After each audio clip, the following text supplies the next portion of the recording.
Okay, hi everyone. I'm living in Malaga, but I've been working remotely for 9 years now.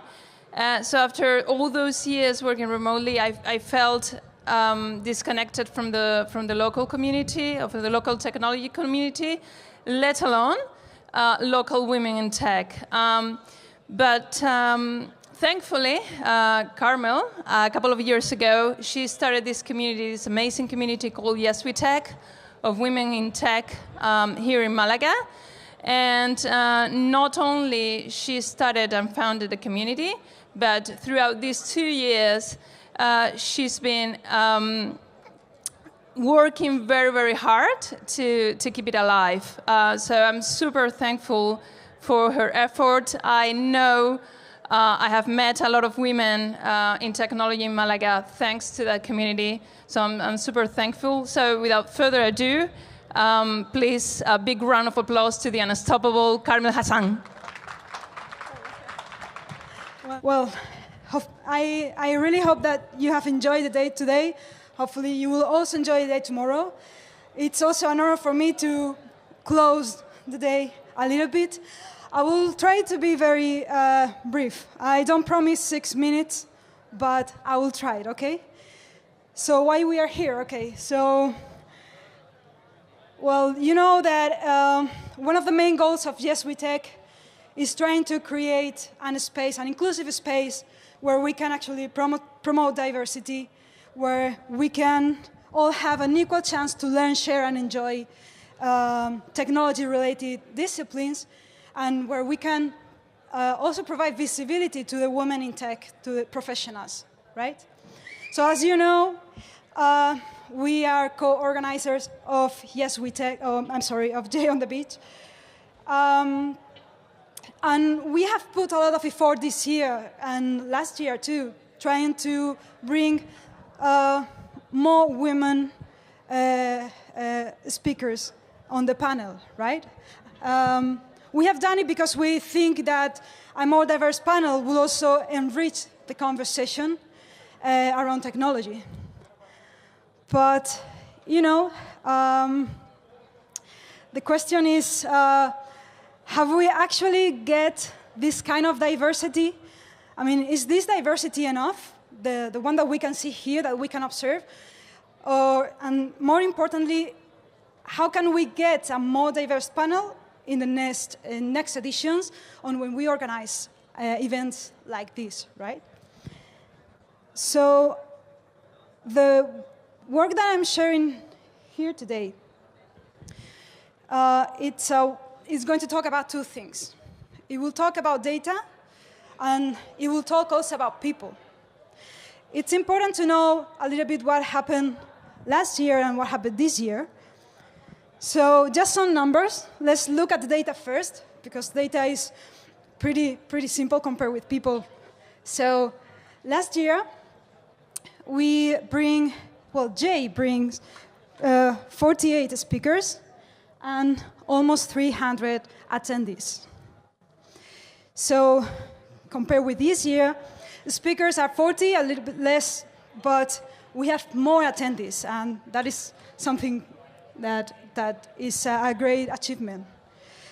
But to me, I mean, I think we need to dig a little bit more in this kind of data to see which are the signs of diversity here. And just another side, I know that diversity is a very big word. It means a lot of things, it's not just related with the gender, but let me at least to take a look at the gender data, because I think that in the society, well, we are 50-50, so it's like very obvious that if there's no proportional, it's something that it's very easy to see. So, right. So this is the proportion of women speakers last year, just 10%. And this year, we have almost a 30%, which is something great that we can celebrate, I think. Great. But I wouldn't be so happy yet, because if we look at the numbers about attendees, last year, women represented as 30%. And I'm not considering here any member of the organization, okay? The organization team is very big, but I'm just looking at sold tickets, okay? And this year, it's a bit disappointing, but we haven't even reached 10% of women as attendees. So unfortunately, even though this edition of the J on the Beach is bigger, is wider, it has even more topics, we have a hackathon, we have bring more people, it doesn't exist, it hasn't had any impact, unfortunately.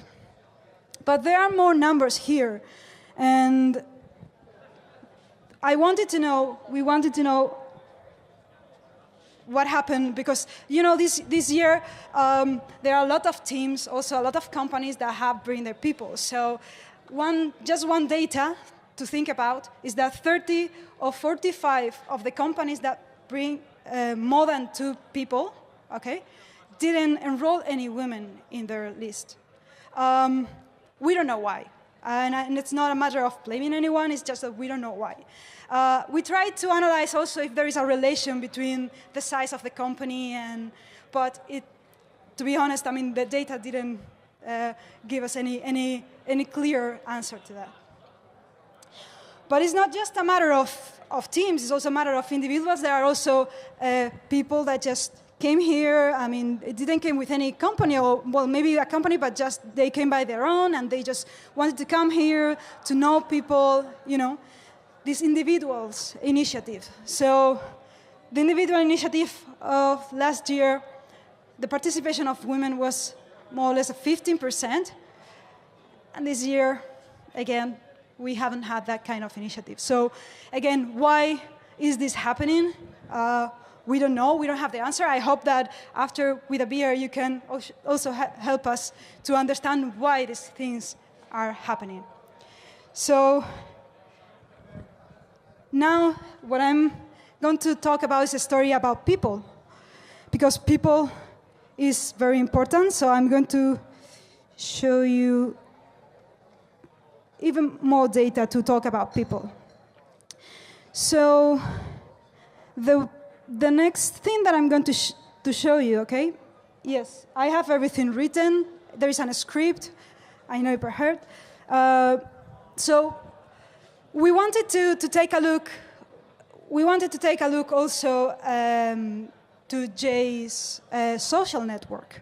Why? Because, well, when you are organizing an event like this and you start thinking on who could be the coolest and most interesting speaker for the event, you start looking at your network. You start thinking on the people, looking recommendations from the people that you know. You try to investigate a little bit who is doing what, where, and just try to bring the best speakers here. But you start always researching a little bit on the people that you know, and it's very important to know how is the people that we know, right? So we thought that let's take a look at Jay's Twitter account, Jay's social network, and see what is how does it look, the type of people that are following or that interacts with Jay or are followed by Jay. Because at the end, these kind of people will maybe create the opportunity for knowing more interesting at different people, right? So for this experiment, we have used Python. We have used a library that is called Sex Machine, and also it's inspired in a project that is in GitHub, Twitter gender distribution. And we can also take a look at some data. Okay, so just some quick numbers. Jay is following at this moment 178 people, accounts. The number of followers is 1,172. And then I think we can plot, if this works. Okay. So this is this is the best attempt of the algorithm to understand, to try to know or guess the gender of a Twitter account based on the screen name. But you see that there is a lot of accounts that haven't been identified with any gender, which is not a problem because there are a lot of institutions and Twitter and accounts like that, right? So if we take a look to the followers, we see that there is a 42% of male followers, while there is a 12% of female.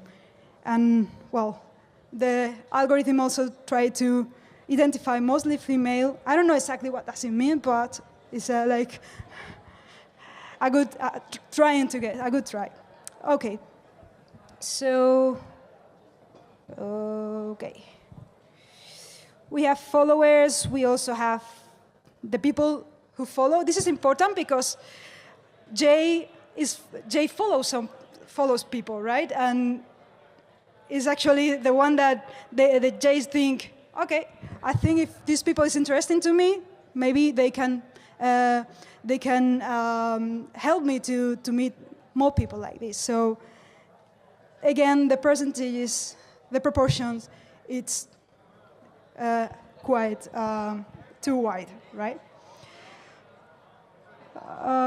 So there are more things. As I said, the diversity is a very big word, and I will try to be very humble in this because it means a lot of things. It doesn't just mean gender. But we can also take a look to maybe the language. Okay, a lot of English speakers. This is great. 40%, 35% Spanish speakers. Between the followers of Jay, Portuguese and so. By the way, this work is shared in GitHub. We have shared the scripts that you can run, and we have also shared the notebook, okay? We can also take a look to the distribution of, this is the language, sorry.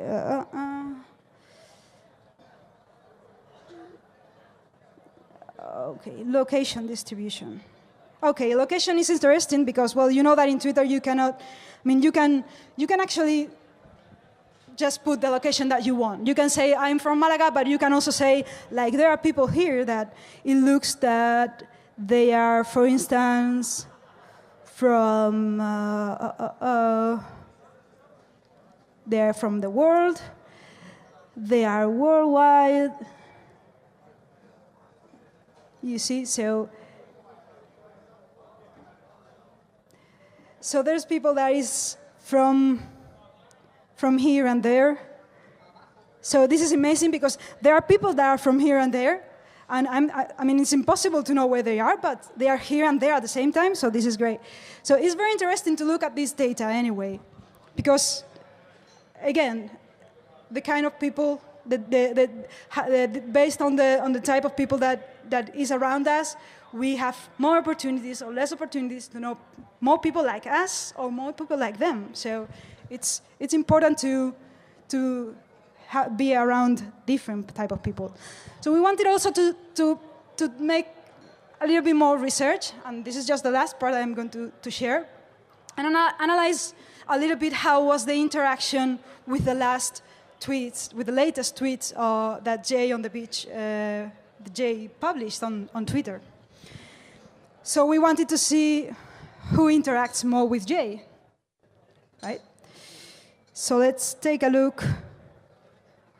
So again, about interactions, it looks like, okay, male, 45% of the times, female, just 12. Okay.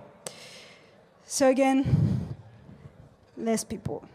And just to finish, I haven't been able to plot this. I have been working with this like 2 weeks, sorry.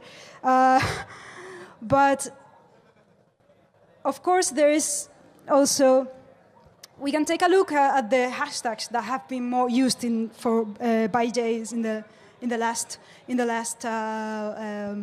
weeks. And of course, the promotion of the event is one of the most used hashtags. Also, Jay talks about big data, distributed system, IoT, and Malaga. I love that. So we wanted also to say, okay, let's try to identify which hashtags have been more interacted by who, right?